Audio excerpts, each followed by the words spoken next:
warahmatullahi wabarakatuh. Perkenalkan, nama saya Syarifah Nadia dengan NIM 200720031. Di sini saya akan menjelaskan pengolahan pasca panen kelapa sawit. Sebelumnya, tujuan dari pembuatan video ini yaitu untuk memenuhi tugas mata kuliah pengolahan perkebunan yang dibimbing oleh Bapak Wahyu Isnanda Nasution, SSTMP. Pada pengolahan pasca panen kelapa sawit terdapat beberapa tahap. Tahap yang pertama yaitu tahap jembatan timbang. Jembatan timbang ini adalah alat ukur berat yang sangat diperlukan pada sebuah pabrik kelapa sawit yang menjadi bagian terdepan di mana didapatkan data kuantitas dan masuknya raw material dan keluarnya produk yang dihasilkan. Fungsi timbangan ini untuk mengetahui berat bahan baku yang masuk ke dalam pabrik, yaitu menghitung berat bruto, yaitu berat barang dan berat truk. Yang kedua, menghitung neto taranya. Tara ini berat truk kosong. Yang ketiga yaitu neto. Neto ini menghitung berat bersih barang dari TBS dan yang dikeluarkan dari pabrik. Setiap truk TBS atau CPO yang masuk ke dalam pabrik mengalami 2 kali penimbangan. Yang pertama dilakukan penimbangan pada saat truk masuk ke dalam pabrik, yang kedua dilakukan penimbangan ketika truk keluar pabrik.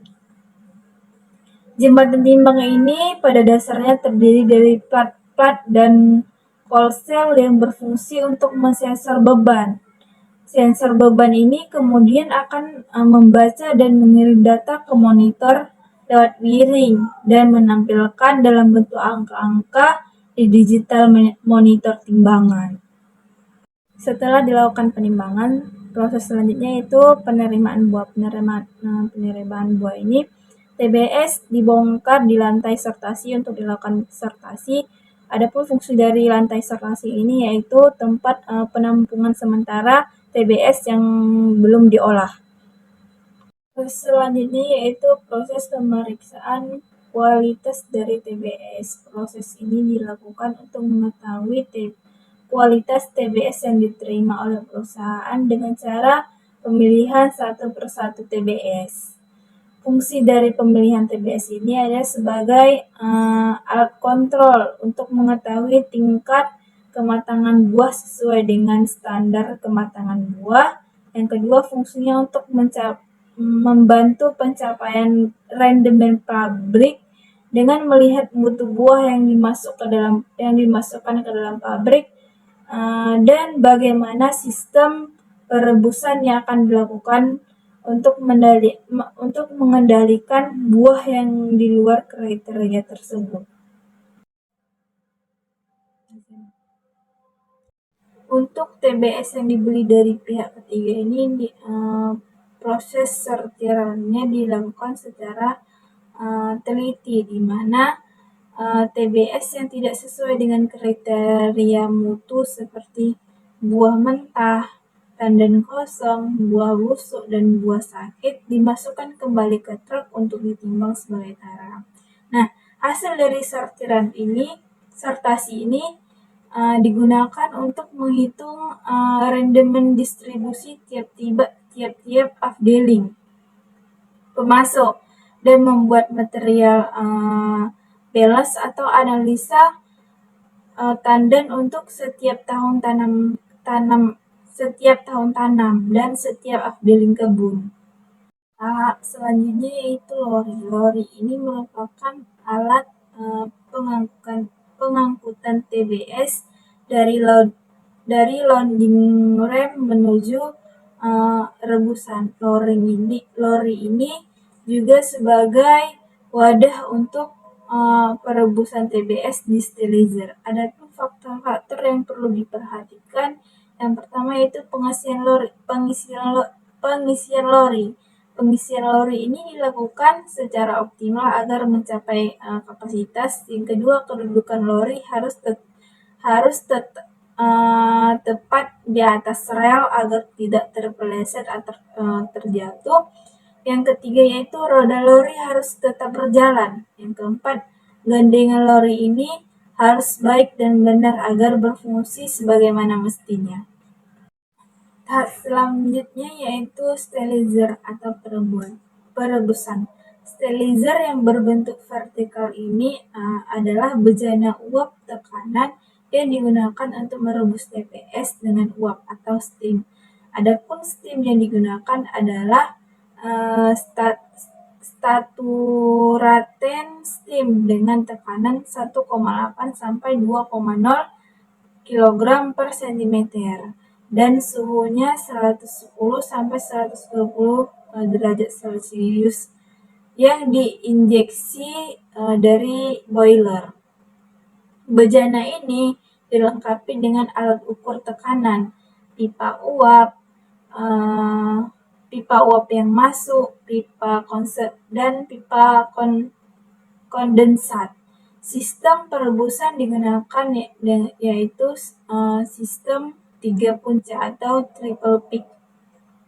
Adapun beberapa tujuan dari sterilizer atau perebusan ini. Yang pertama yaitu untuk memudahkan pelepasan butir-butir buah dari tandannya. Yang kedua untuk menurunkan kadar air pada buah. Yang ketiga untuk mengurangi peningkatan FFA karena perebusan dapat menonaktifkan enzim-enzim lipase penyebab hidrolisa pada minyak. Yang kelima yaitu untuk melunakkan daging buah.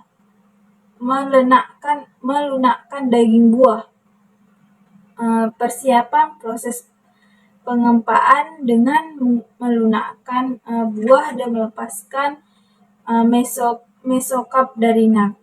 Yang keenam, untuk mempersiapkan dalam proses pengolahan biji dengan membantu melepaskan kernel dari cangkang dan membantu cangkang agar mudah pecah. Perebusan atau sterilizer ini menggunakan sistem 3 punca. Adapun tujuan dari penggunaan sistem 3 punca ini yang pertama pada tahap pertama yaitu untuk pembuangan udara dan penguapan air dari tandan buah. Tahap kedua juga pembuangan air dan pembuangan udara dan penguapan air pada tandan buah. Dan pada tahap ketiga ini yaitu tahap pematangan dan pelunakan daging dan membuat kejutan terhadap biji agar terjadi kekaplokan. Cara ini dilakukan untuk mendapatkan hasil perebusan yang sempurna, mengingat kepadatan brondolan pada tandan ini sangat padat dan solid. Untuk mencapai kematangan, maka perebusan brondolan bagian dalam diperlukan panas yang sangat cukup. Pembuangan air dan udara pada puncak pertama dan puncak kedua harus benar-benar sampai habis karena air dan udara merupakan penghantar panas yang buruk bagi tandan. Pada puncak ketiga ini perebusan dilakukan selama 45 menit tergantung pada kondisi buah. Waktu yang digunakan untuk disterilisasi adalah 75-80 menit, sedangkan waktu untuk satu siklus perebusan yaitu 110-120 menit. Tahap selanjutnya yaitu pada alat tipler. Tipler ini berfungsi untuk menuangkan lori yang berisi buah yang sudah direbus ke dalam scraper conveyor dan dibawa ke dresser. Tipler ini bekerja dengan cara memutar lori sebesar 360 derajat sampai buah dalam lori habis tertuang. Tipler ini digunakan secara terus-menerus sesuai dengan jalannya proses pengolahan di dalam pabrik. Lama waktu penuangan agar diatur supaya kapasitas pabrik dapat tercapai. Untuk waktu yang dibutuhkan untuk menuangkan tandan buah rebus dari lori lebih daripada 5 menit. Tahap selanjutnya yaitu di tracer. Tracer ini berfungsi untuk memisahkan berondolan dengan jenjangan dengan cara mengangkat dan membanting serta mendorong atau membawa jenjangan keluar dengan putaran drum tracer 23 rpm. Berondolan akan terpisah dari jenjangan akibat dibanting dan jatuh kembali lalu dibanting dan jatuh kembali. Tracer ini terdiri dari sebuah drum yang terisi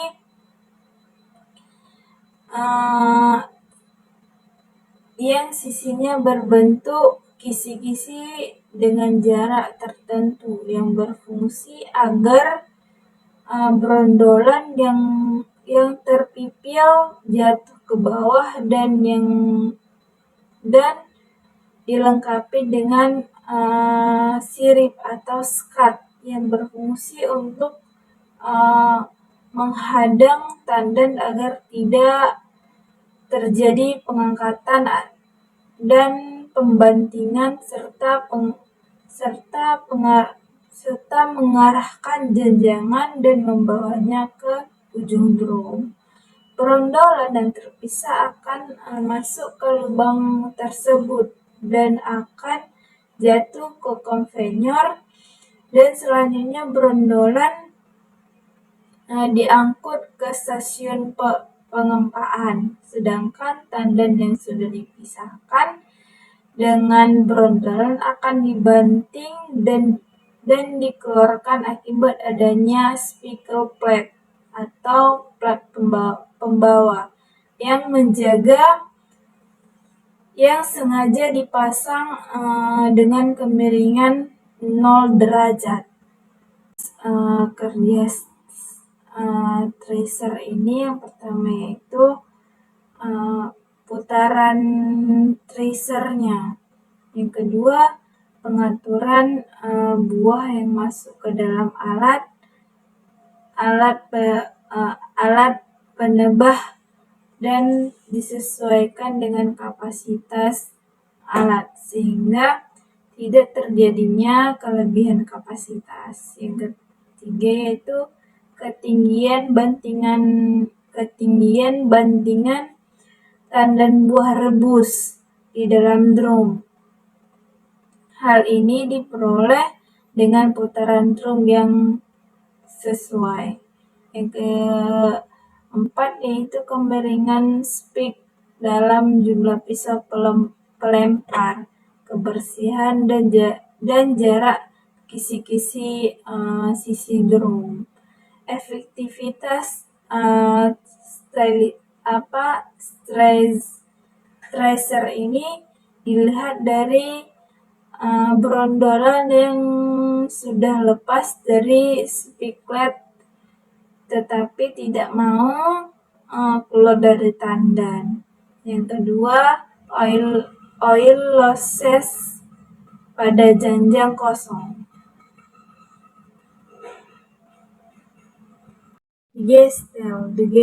Digester ini adalah ketel tegak yang mempunyai dinding rangkap poros pemutar yang dilengkapi dengan pisau-pisau pengadu.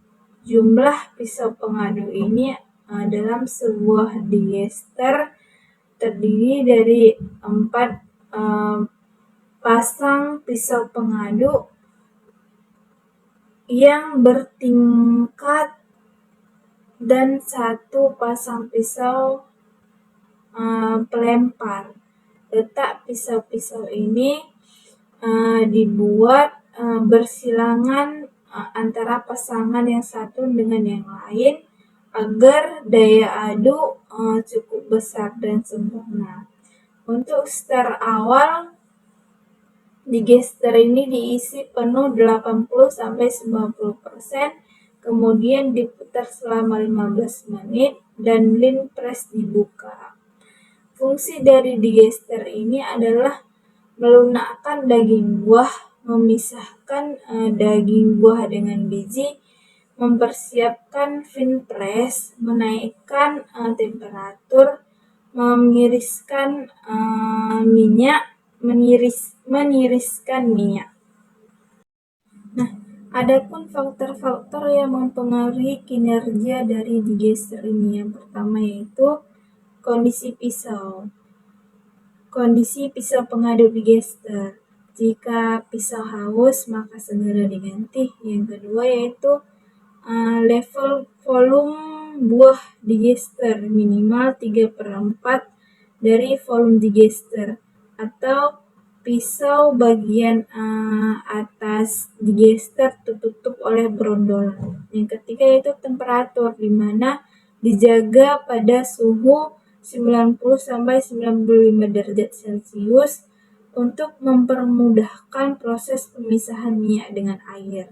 Yang keempat itu kebersihan botol platennya. Yang kelima itu kematangan buah yang sudah direbus. Yang keenam itu kecepatan pengadukan, yaitu sebesar 25 rpm. Yang keenam yaitu kondisi plat siku penahan pada dinding digester. Yang ketujuh yaitu waktu pengadukan pada digester 15-20 menit. Selanjutnya yaitu screw press. Screw press ini berfungsi untuk mengeluarkan minyak dari daging buah dengan cara mengepres. Proses pengepresan ini dilakukan dengan menggunakan tekanan skru yang ditahan oleh kon. Daging buah diperas sehingga melalui lubang-lubang press, kek minyak dipisahkan dari serabut dan biji. Tekanan kon yang rendah mengakibatkan loss minyak pada fiber tinggi, tetapi presentasi biji pecahnya kecil dan ampas yang dihasilkan masih basah. Sebaliknya, jika tekanan kon ini tinggi, mengakibatkan persentase biji pecah itu tinggi, tetapi proses minyak pada fiber rendah. Tekanan kon 38-50 bar. Beberapa faktor yang mempengaruhi kerjanya screw press. Yang pertama yaitu kondisi wound atau main screw press-nya. Yang kedua yaitu tekanan konnya. Yang ketiga kematangan buah yang direbus. Yang keempat kebersihan pada press cake. Yang kelima yaitu air dilusi. Air dilusi ini berfungsi untuk mempermudah proses pemisahan minyak dengan daging buah. Jika air dilusi terlalu sedikit, minyak yang dihasilkan lebih murni, tetapi lusi minyaknya tinggi. Temperatur air dilusi ini harus dijaga 90 derajat Celcius. Penambahan air dilusi dilakukan sebanyak 15-20% terhadap TBS yang diolah. Adapun hal-hal yang perlu diperhatikan pada saat screw press ini, yang pertama ampas gempa atau press cake harus keluar merata di sekitaran konus. Yang kedua yaitu tekanan hidrolik pada akumulator 38-50 kg per cm. Yang ketiga yaitu bila screw press harus dihentikan lama, screw press harus dikosongkan terlebih dahulu. Berikutnya yaitu sand trap tank. Sand trap tank ini berfungsi sebagai penangkap pasir. minyak kasar yang keluar dari press dialirkan menuju central tank. Temperatur yang harus dicapai yaitu 90 derajat Celcius. Adapun minyak yang masuk ke central tank ini akan diendap pasirnya, lalu minyak pada bagian atas akan langsung mengalir ke central tank kedua, dan pasir akan mengendap di bawah untuk di blowdown. Blowdown ini dilakukan setelah 4 jam sekali. Minyak pada bagian atas akan dialirkan ke fiber separator. Selanjutnya yaitu vibrating screen. Vibrating screen ini berfungsi untuk menyaring massa padatan ampas yang terikut minyak kasar dari serabut-serabut yang dapat mengganggu proses pemisahan minyak, yaitu crude oil tank. Crude oil tank ini berfungsi untuk menurun kadar non-oil solid pada minyak. Non-oil solid ini akan mengendap pada bagian dasar tangki. Pada minyak bagian atas akan dipompakan menuju ke clarifier tank. Bagian dalam crude oil tank ini harus dilengkapi sistem pemanas, steam oil, dan steam injection. Steam suhu pemanas. Continuous tank. Continuous tank ini berfungsi untuk memisahkan minyak, sludge, dan NOx secara gravitasi berdasarkan perbedaan berat jenis.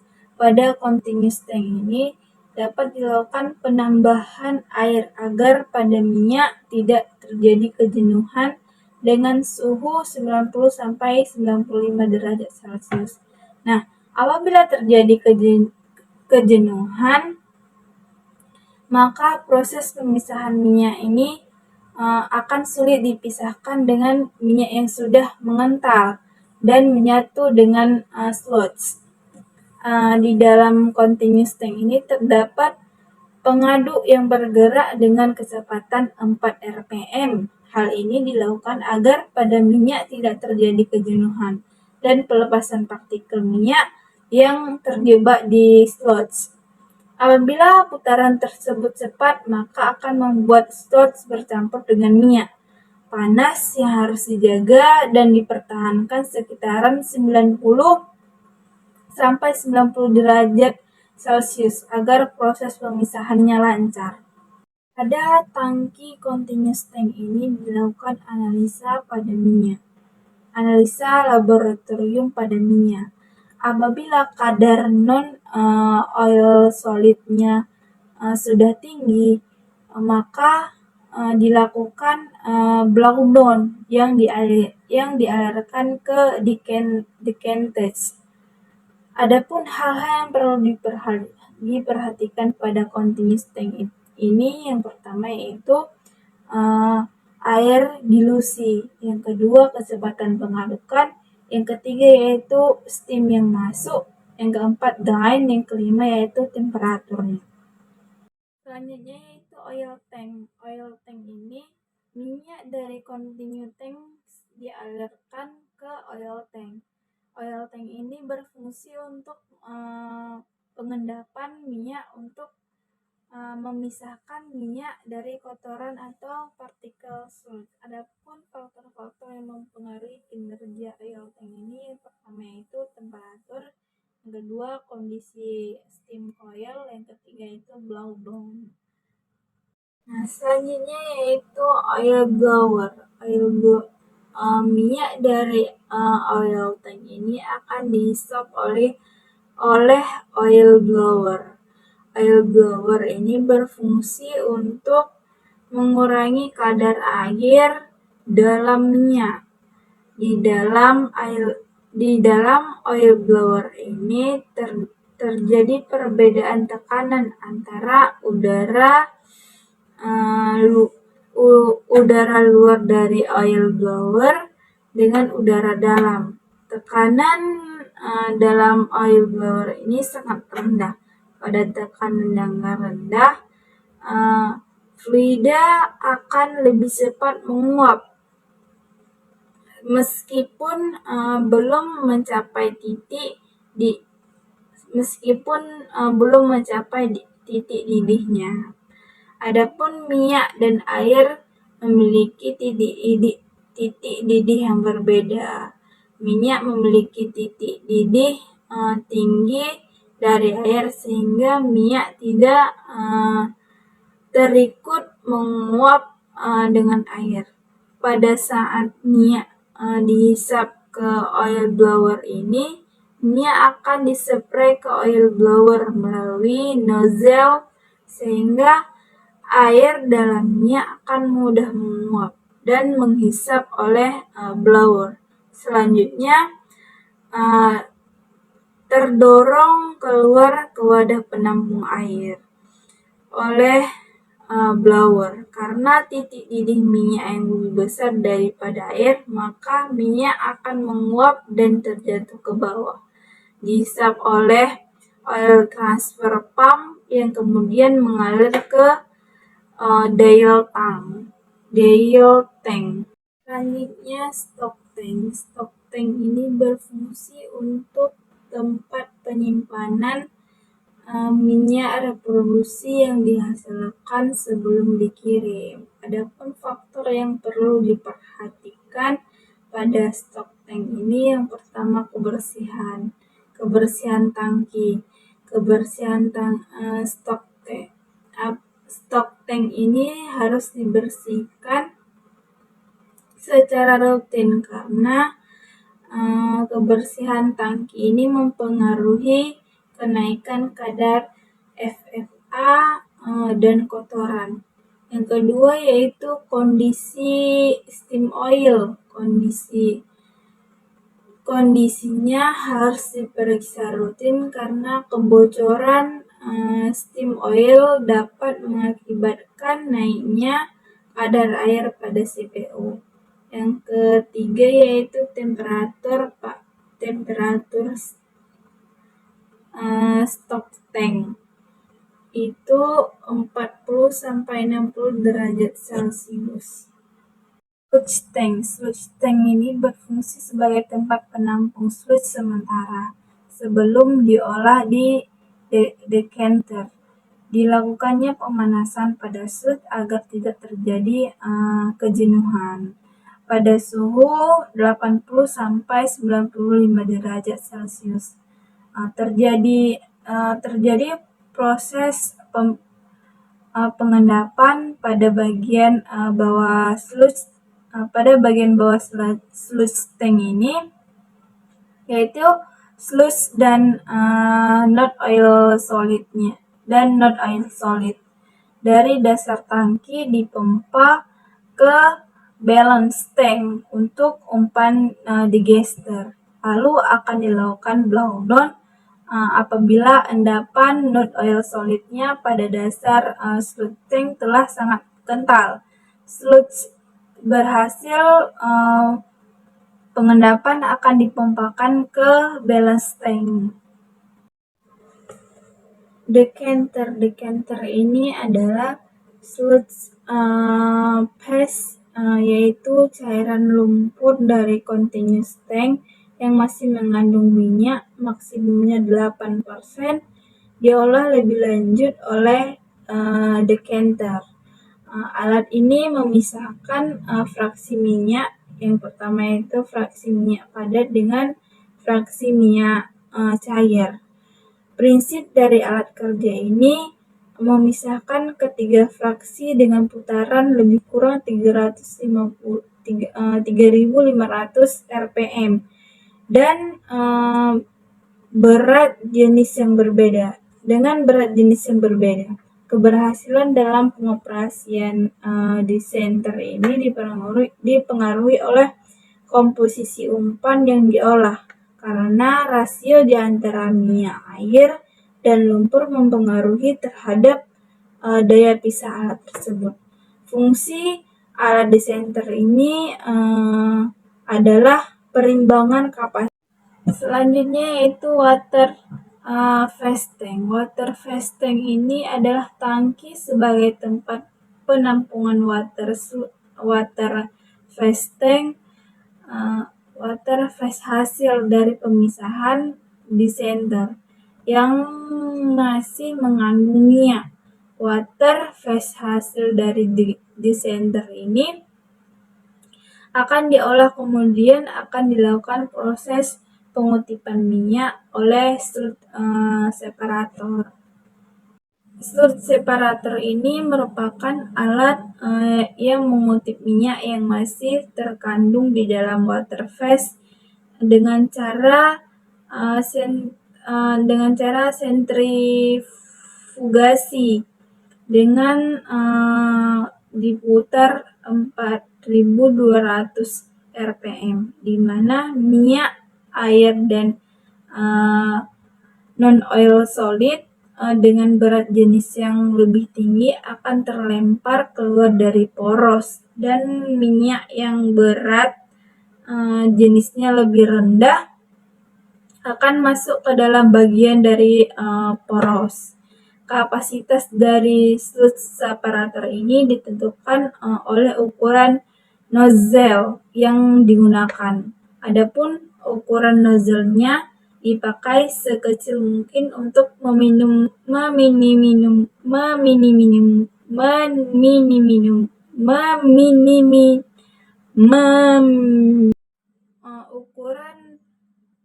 nozzle yang dipakai sekecil mungkin untuk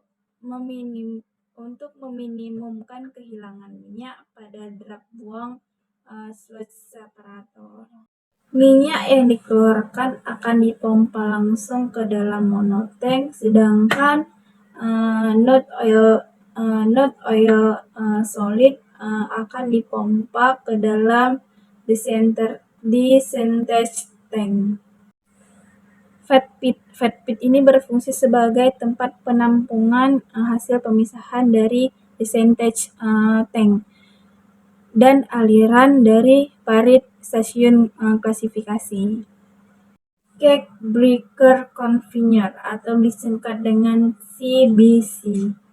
Ampas kempa atau cake dari stasiun press akan langsung jatuh ke cake breaker conveyor ini untuk dibawa ke depiracarper.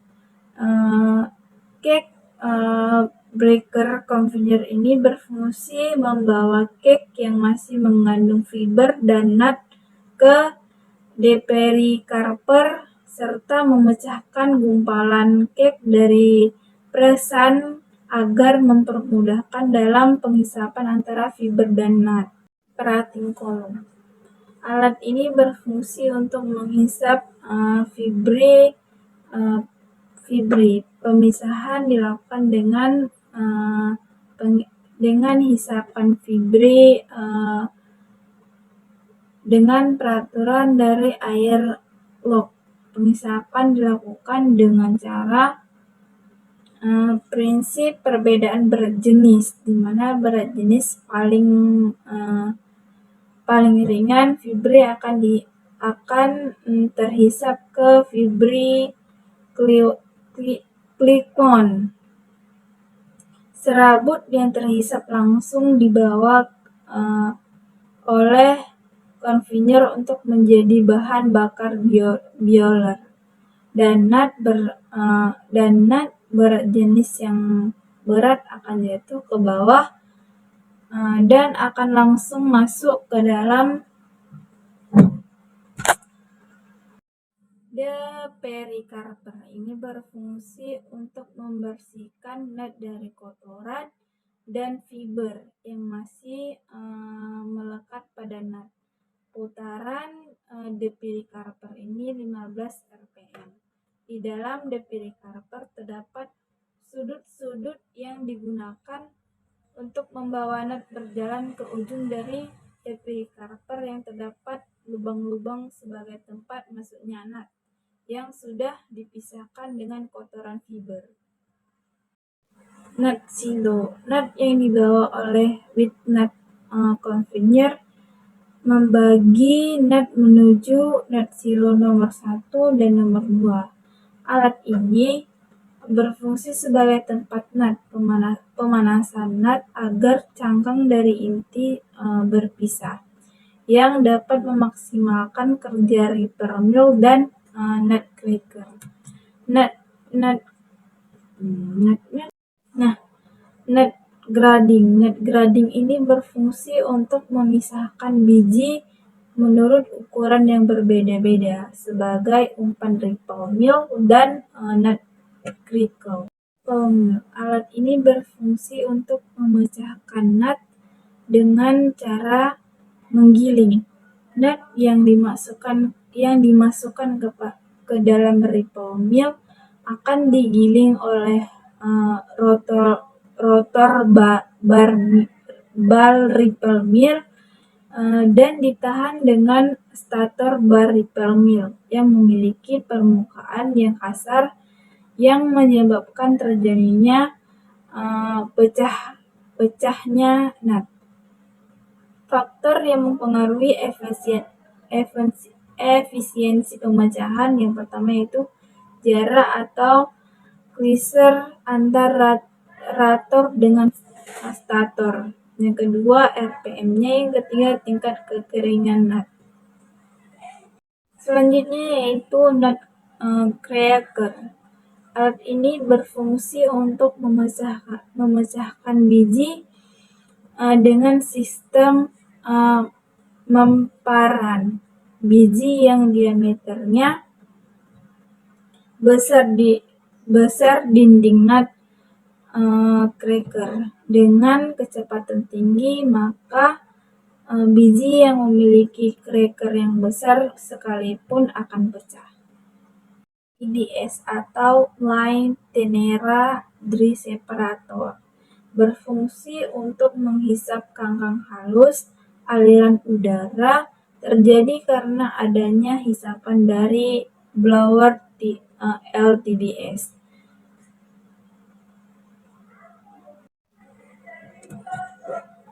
Flybed ini adalah alat untuk mengutip kembali inti yang terikut dengan kangkang dengan sistem basah, yaitu dengan bantuan media lumpur dari tanah liat.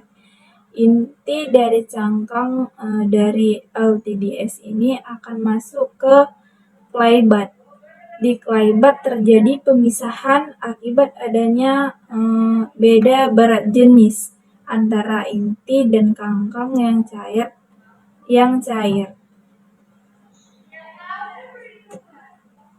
Kernel dryer berfungsi untuk mengurangi kadar air yang terkandung dalam inti. Penurunan kadar air pada inti ini bertujuan untuk menghindari penjamuran pada saat penyimpanan. Pneumatic blower. Kadar kotoran yang dikehendaki oleh konsumen pada inti adalah maksimal 5%. Untuk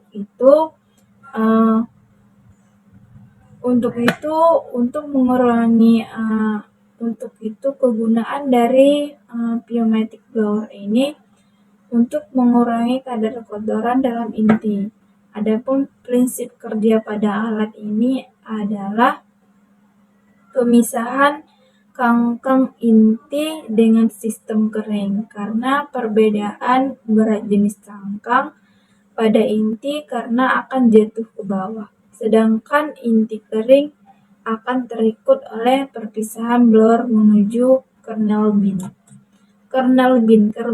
Kernel bin ini berfungsi sebagai tempat penyimpanan inti produksi sebelum dikirim dan dijual. Kernel bin ini sebaiknya dilengkapi fan agar uap air yang terkandung dalam inti dapat keluar dan tidak menyebabkan kondisi dalam storage lembab yang kemudian menyebabkan timbulnya jamur pada inti.